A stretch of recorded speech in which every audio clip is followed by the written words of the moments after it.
Hi hello അസ്സലാമലൈക്കും welcome back to my channel. ഇന്ന് സ്കൂളിലേക്ക് കൊടുത്തു വിടാൻ വേണ്ടി ഞാനൊരു ബീട്രൂട്ട് മെഴുക്കുവരട്ടിയാണ് വെക്കുന്നത് കേട്ടോ. പക്ഷേ ബീട്രൂട്ട് മെഴുക്കുവരട്ടിയെന്ന് കണ്ടാൽ ചോറ് കൊണ്ടുപോകാൻ ഭയങ്കര പാടാണ്. പക്ഷേ അവൾക്ക് ഇഷ്ടമുള്ള രീതിയിൽ ഒന്ന് രണ്ട് ടിപ്സുകളൊക്കെ ഇതിനകത്ത് ചേർത്ത് അതിൻ്റെ അകത്ത് അപ്പോൾ എന്നോടിപ്പോൾ പറയുന്നത് എന്താണെന്ന് ചോദിച്ചാൽ ബീട്രൂട്ട് മെഴുക്കുവരട്ടി മാത്രം മതിയെന്ന്. അതെങ്ങനെ വെക്കുന്നത് നമുക്ക് നോക്കാം. ആദ്യം തന്നെ ബീട്രൂട്ട് നല്ലവണ്ണം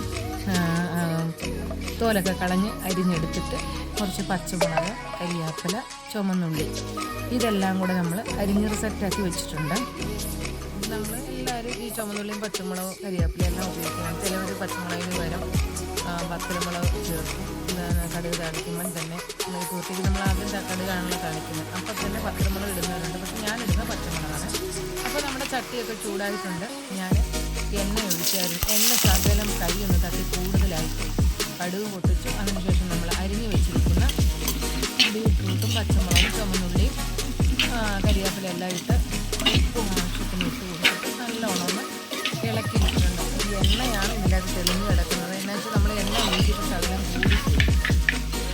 പിന്നെ ഒത്തിരി എണ്ണയാണെങ്കിൽ തന്നെ ഇത് കണ്ട എണ്ണയാണ്. ഇത് ഒത്തിരി എണ്ണ ഒഴിച്ചാൽ തന്നെ നമ്മുടെ ലഞ്ച് ബോക്സിൻ്റെ അകത്തുനിന്ന് എണ്ണ വെളിയിൽ വരും. അപ്പോൾ അത് ചിലപ്പോൾ നമ്മളവിടെ കൂടെ തന്നെ വഴക്കുണ്ടാക്കും. ഒത്തിരി എണ്ണയായിരുന്നു ബോക്സിൻ്റെ അകത്ത്, ഈ ബുക്കിൽ വന്നു അങ്ങനെയെന്നൊക്കെ പറയും. അപ്പം അതുകൊണ്ട് എന്ത് ചെയ്യാനെന്നുള്ളതിരിക്കാം. പിന്നെ ഇത് ബീട്രൂട്ട് ഒരു വേഗം വേണ്ടി ഒരു ശകലം വെള്ളം കൂടി ഞാൻ ഇതിനകത്ത് ഒഴിക്കുന്നുണ്ട് കേട്ടോ. അതിനുള്ള 1/4 ഗ്ലാസ് വെള്ളം. പിന്നെ ഇപ്പോൾ ബീട്രൂട്ട് ഇന്നലെ വാങ്ങിച്ചല്ല, 2-3 ദിവസമായിട്ട് അതുപോലെ ഫ്രിഡ്ജിൽ വെച്ചേക്കുമായിരുന്നു. അപ്പോൾ ഇനി അത് വേഗാതെ വന്നതെന്ന് ഓർത്താണ് ഞാൻ വെള്ളം ഒഴിച്ചത്. എന്നിട്ട് നമ്മളിത് മൂടി വെച്ചത് നല്ലോണം കുക്ക് ചെയ്തെടുക്കാം. അഞ്ഞ് ഇതിൻ്റെ അകത്തേക്ക് നമ്മൾ ഏറ്റവും ടേസ്റ്റിനും മക്കൾക്കെല്ലാം ഇഷ്ടമുള്ളതുമായിട്ടുള്ള 2 ഐറ്റങ്ങൾ ഇതിൻ്റെ അകത്ത് ചേർത്ത് കൊടുക്കാം നമുക്ക്. അന്നേരം അത് ഭയങ്കര ഒരു ടേസ്റ്റാണ്. അതായത് ബീട്രൂട്ടിനൊരു ചൊവയാണെന്ന് പറയും, അല്ലെങ്കിൽ ബീട്രൂട്ടിന് എന്തോ ഒരു ടേസ്റ്റ് വ്യത്യാസമെന്നാണ് പറയുന്നത്. അപ്പം ആ ഒരു ടേസ്റ്റ് വ്യത്യാസം ഒന്നും ഉണ്ടാകാതെ ഉരുളക്കിഴങ്ങൊക്കെ എങ്ങനെ മെഴുക്കുവരട്ടി വെച്ചാൽ പിള്ളേർ കൂട്ടുന്നു അതുപോലെ തന്നെ ഇത് കൂട്ടും. അപ്പം അതിനു വേണ്ടി കണ്ടപ്പോൾ നമ്മുടെ ബീട്രൂട്ടൊക്കെ ഏകദേശം വെന്ത് വന്നിട്ടുണ്ട്. എന്നാലും ആ എണ്ണ എങ്ങനെ കിടക്കുന്നത് ഞാനത് നിങ്ങളെ കാണിക്കാൻ ഇങ്ങനെ അങ്ങോട്ടും ഇങ്ങോട്ടും മാറ്റി കാണിക്കുന്ന കേട്ടോ. എണ്ണയുണ്ട്. ഇനി ഇതിലേക്ക് നമ്മൾ മെയിൻ ഒരു ഇൻഗ്രീഡിയൻസ് എന്നത് മീറ്റ് മസാലപ്പൊടി നമ്മളിതിലേക്ക് ചേർത്ത് കൊടുക്കുന്നുണ്ട് കേട്ടോ. അത് നല്ലോണം ഒന്ന് ഇളക്കി വിട്ടതിന് ശേഷം നമ്മൾ വത്തലമുളക് പൊടിച്ച് വെച്ചിട്ട് അതും ഇതിലേക്ക് ചേർത്ത് കൊടുത്തു കഴിഞ്ഞാൽ നല്ല എണ്ണയിൽ തന്നെ നോക്കി കിടക്കണം.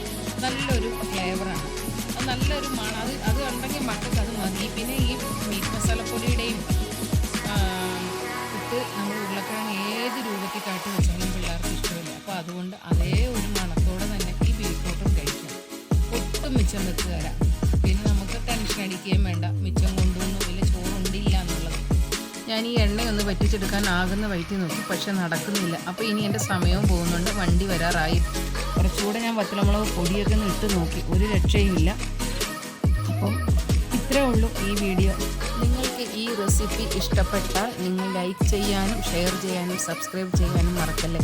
നാളെ നല്ലൊരു വീഡിയോ ആയിട്ട് കാണാം. ബൈ. അസ്സലാമു അലൈക്കും.